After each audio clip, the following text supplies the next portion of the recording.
welcome to the second part of our life hack series, the Suds.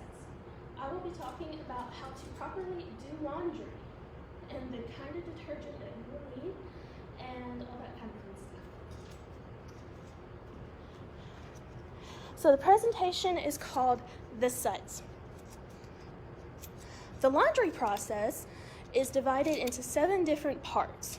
You can simplify it, but typically there are 7 steps to it. There's the laundry process, which is the sort of clothes by color, fabric, type of level, and soil that it has. There are typically 3 factors involved in doing laundry. These factors are agitation in the wash cycle, the type of detergent used, and the water temperature. Now, before you put anything in the washer, you have to pre-treat any stains. A good stain remover is 2 parts hydrogen peroxide with 1 part of Dawn dish soap, along with some hot water. Make sure you zip up any zippers, button any buttons, tie any ties, and always check the pockets.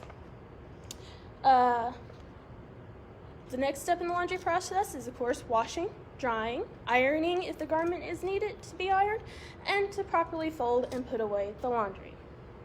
So, we're going to start with the sorting. So when sorting, do so by whites, darks, brights, delicates, jeans, towels, or bed sheets. Only use bleach with whites and always wash in warm or to hot water. Wash bright and dark clothes in cold to warm water. Hot water will cause the color to fade. Jeans are considered a heavy material, and care should be taken not to overload the washer. So if you have like 20 pairs of jeans, it's probably a good idea to separate them into 2 different piles, or maybe even 3. Because if you overload your washer, it's not going to spin, and it's not going to properly wash and sanitize and get all that dirt out. So treat stains as needed, but make sure it's faded or gone before drying. Always make sure after washing and everything, make sure the stain is gone, because if you put it in the dryer, that stain will become set, and it'll be extremely hard, if not impossible, to get out. Also, consider pre-soak in hot water and detergent for 30 minutes to an hour prior to washing. My mother would always soak her clothes in the washer for about 30 minutes to an hour, particularly my father's, because he worked outside a lot. To the washing. Washer settings vary, but all washers typically have 5 standard settings, which is the heavy bulk setting, a pre-soak, a regular wash cycle, a permanent press, and delicates.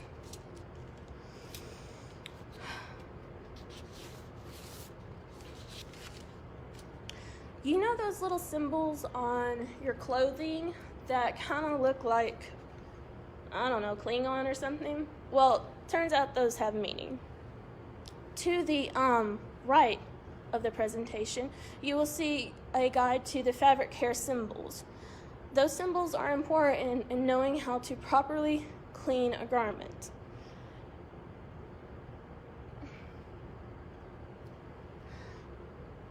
As previously stated, if you use hot water to wash a bright garment, then the color will become faded, such as if you use hot water to continuously wash a black clothing, the black will become noticeably more faded. So you use cool water for items washed on the delicate cycle or items that have a protein stain. A protein stain is anything such as blood or dairy. Warm water is used for darks or synthetic materials, as it better sanitizes. The hot water should be used for the bath towel, sheets, and items of sturdier fabrics such as blue jeans.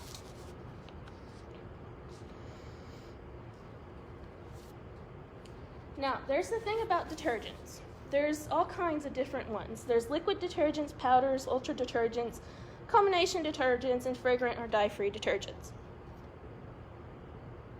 Liquid detergents are considered all-purpose laundry detergents and are especially effective on food, greasy and oily soils. they are more, since it's a liquid, it's considered more proactive in treating the stains and washing those stains out. Powders are ideal for general wash day loads, effective on lifting out clay and ground in dirt, mostly used for child's play clothes. Ultra detergents are more concentrated. They're a combination of liquid and power detergents. Do you like those pods, you know? They come in much smaller packages, yet offer the same amount of cleaning powder as the familiar products in larger packages. Now, combination detergents are built-in fabric softeners and power detergents with color-safe bleach. And finally, fragrance or dye-free detergents are used mostly in part for people with allergy sensitivities. I use dye-free detergents for my 3-year-old son's play clothes.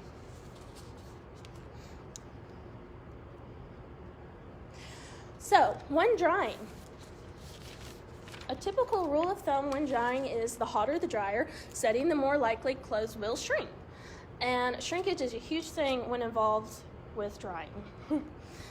Do not dry bathing suits, bras, wool, rubber bath mats, or anything with bling. The dryer will deteriorate them. I put a rubber bath mat in a dryer one time and wow, don't do that. If the regular dryer cycle doesn't work, it's best to hang up most things if it's still damp, especially if you're concerned about shrinkage.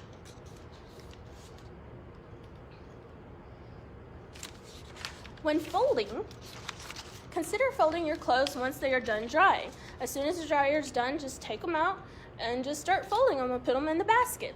It keeps garments from being rumpled and wrinkled.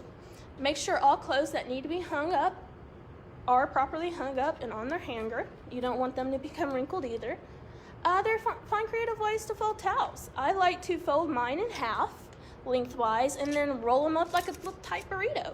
And it saves space in the linen closet.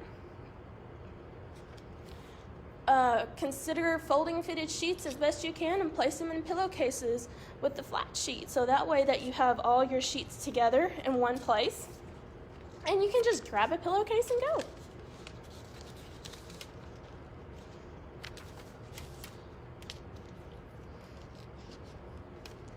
All right, so since we talked about pizza, it's only imperative that we talk about how to remove a pizza stain, which is horrible to remove. So, when removing tomato stains, remove as much of the excess tomato sauce as possible from the fabric. If the fabric is washable, run cold water through the back of the stain as quickly as possible. This will force the stain back out through the fabric. Don't run it through the front of the tomato stain, which will only force it more deeply into your clothing. Rub a liquid laundry detergent into the stained portion of the fabric. Work it into the fabric gently in a circular motion beginning on the outside of the stain area and working in. You can use an old toothbrush or, depending on the garment, a softer bristle brush to get that stain worked in, to get that detergent worked into the stain. If the garment is white or you have tested it for color fastness, apply a mild bleaching agent. Possible agents include hydrogen peroxide or white vinegar applied with a sponge. You can also use lemon juice on white fabrics. Always rinse well. Repeat with detergent followed by mild bleaching agent until the stain no longer appears. Hold the stain up to the light to make sure it is fully gone. Apply a stain remover, stick, gel, or spray. Allow it to sit for at least 5 minutes while you wait. Wash normally with detergent. Before drying, double check the stain. Stains that are dried will often be permanent. If it remains, rub detergent into the tomato stain. Next, soak it in warm water for 30 minutes. Rinse well. If the tomato stain is still stubborn, apply stain remover stick, gel, or spray, and launder according to directions. Basically, it's just a repeat until you get the stain out. This is per the America Cleaning Institution.